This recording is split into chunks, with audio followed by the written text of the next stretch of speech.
That afternoon, I was walking near a busy roadside market when I suddenly heard a faint crying sound coming from beneath a parked car. At first, I thought it was just a kitten hiding from the traffic, but when I crouched down and looked closer, I saw a tiny stray puppy trembling under the wheel.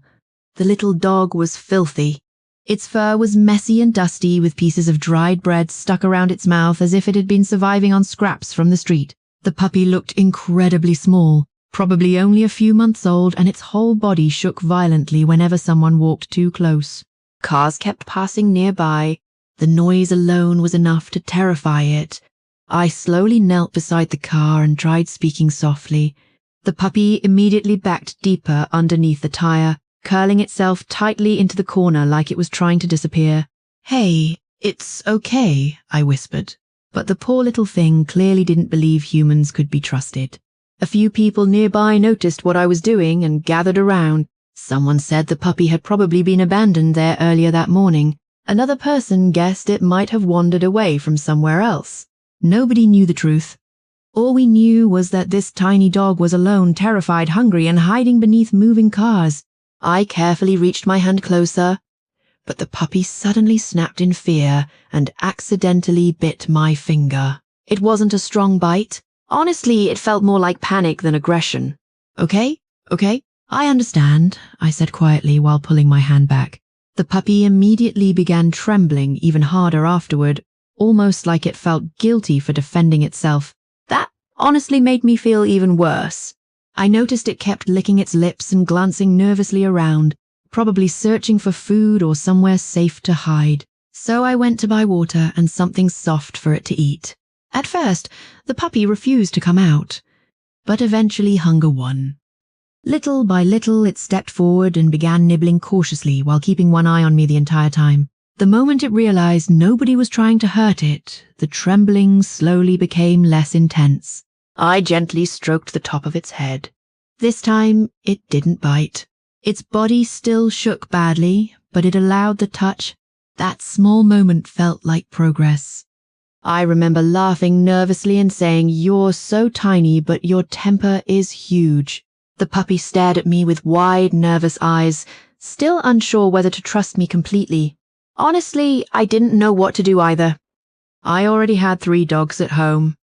Bringing home another stray puppy was probably the last thing my family wanted, and to make things harder, I worried the puppy might have diseases that could spread to my other dogs. But leaving it on the street didn't feel possible anymore either, especially after seeing how frightened it was. Eventually, after nearly an hour of comforting and feeding it, I finally managed to guide the puppy out from beneath the cars and into a safer corner near a bicycle storage area nearby. The moment we moved away from traffic, the puppy relaxed slightly. Not fully, but enough to stop crying constantly. I gave it more water and sat quietly beside it for a while. Every time I moved, suddenly, it panicked again. But if I spoke softly and stayed calm, it slowly settled down. Fear like that doesn't come from nowhere. Dogs aren't born terrified of kindness. Something in life had already taught this puppy to be afraid.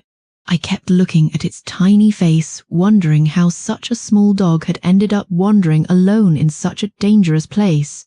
At one point, I tried wiping the dried food stuck around its mouth. The puppy flinched immediately, then froze when it realized I wasn't hurting it. "There you go," I whispered. "That's better." The more time passed, the calmer it became.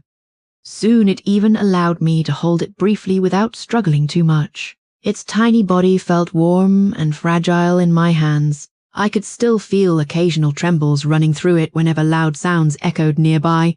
I joked with people passing by, asking if anyone wanted to adopt the puppy. Most laughed and said it looked too scruffy or too ugly, but honestly, I didn't think it was ugly at all.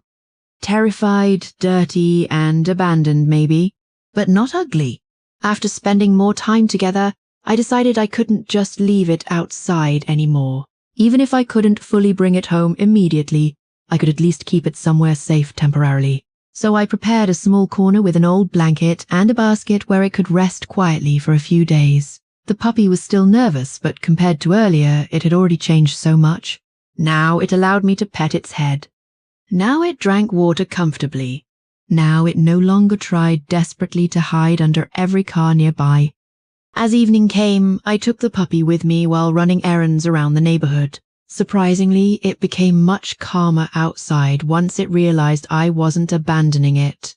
At one point, I placed it gently inside my grocery basket while shopping.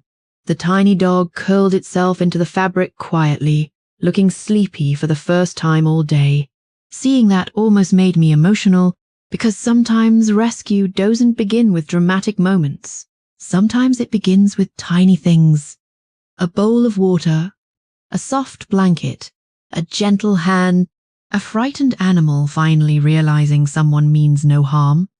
Later that night, the puppy finally fell asleep peacefully inside its temporary little bed. Every few minutes it would wake slightly, glance around nervously, then settle back down after seeing me nearby. I sat there watching it quietly for a while. Only hours earlier, this little dog had been crying beneath moving cars, shaking from fear while strangers walked past without stopping.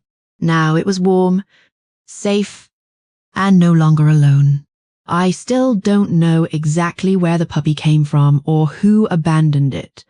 But one thing became very clear that day. Sometimes the smallest, messiest, most frightened animals end up taking the biggest space inside your heart